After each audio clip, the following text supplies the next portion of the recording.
বনের পরী এই বলে অদৃশ্য হয়ে গেল।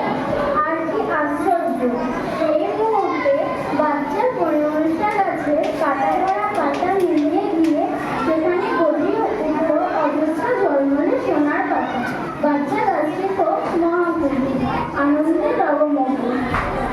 এমন সময় সেখানে এসে উপস্থিত হলো কানের জগৎফুল কন্যা বাবলুওয়ালা একবার ডাকা।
সেই গাছের পাতার উপর সূর্যের কিরণ পড়ে রামধনু রং ঝিকিমিকি খেতে লাগলো।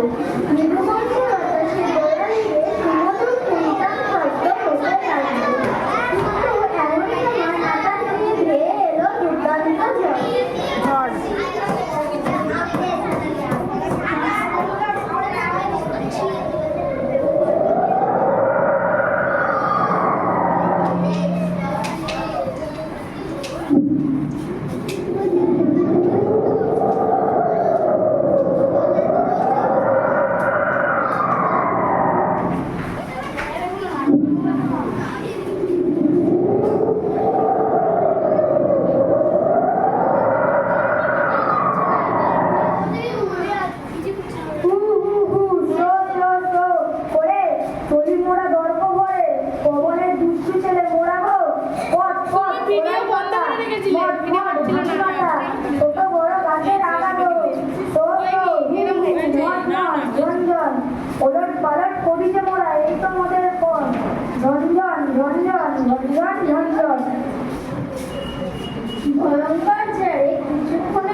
গাছের কাছের সমস্ত পাতা ধাক্কা খেয়ে খেয়ে গুঁড়ো গুঁড়ো হয়ে চারিদিকে ছড়িয়ে পড়ল। একসময় ঝড় থামলো আর শুরু হলো বাচ্চা গাছের অদূরে গান। হায় হায় হায় বনে পড়ি আবারও তোমার শরীর বেশি তো ধরা পড়ে যমুনা করে রাজা এসে পড়ে। আবার কাছে কাটাবো আমার ছোট্ট মেয়ে, এ দেখো কি সর্বনাশ হয়েছে আমার, হাত আর চাই না। তুমি আমার এবার পালং শাকের মতো সুন্দর সবুজ কচি নরম পাতা দাও। পালং শাকের মতো সুন্দর সবুজ কচি পাতা কথা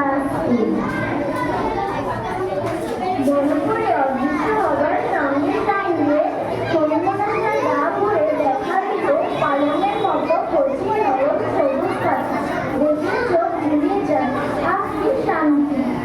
বাচ্চা গাছটির দেমাকে কালে মাটিতে পা পড়ে না, নির্মল বাতাসে দৌড়ে দৌড়ে লাগলো সে মজা করে। কিন্তু কি সর্বনাশ, একটা দুটো ছাগল এদিকে আসছে।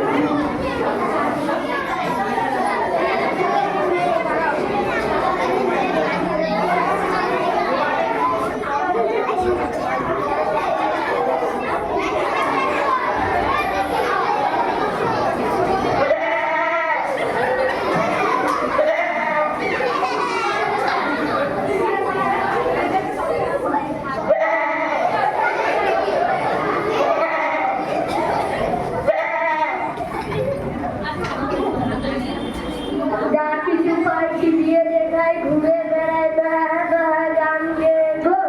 মোর কাছে সব লাগে মিষ্টি, ভগবানের দেওয়া সৃষ্টি।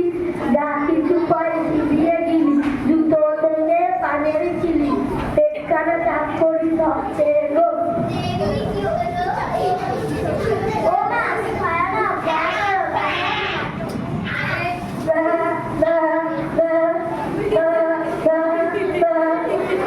পালং পাতা আগে তোর মোড়াই মাথা, জিভে জল ঝরছে তোরে বেগো।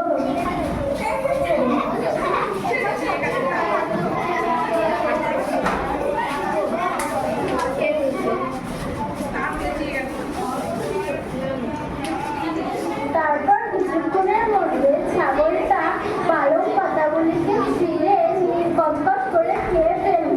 অবশেষে ছাগল চলে গেল। হায় হায় হায় বনে পড়ি আবারও তোমার শরীর করুণা করি রাজা শোনো আমার ছোট্ট মেয়ে, আমি গাছ থেকে সব সচককে দেখেছি।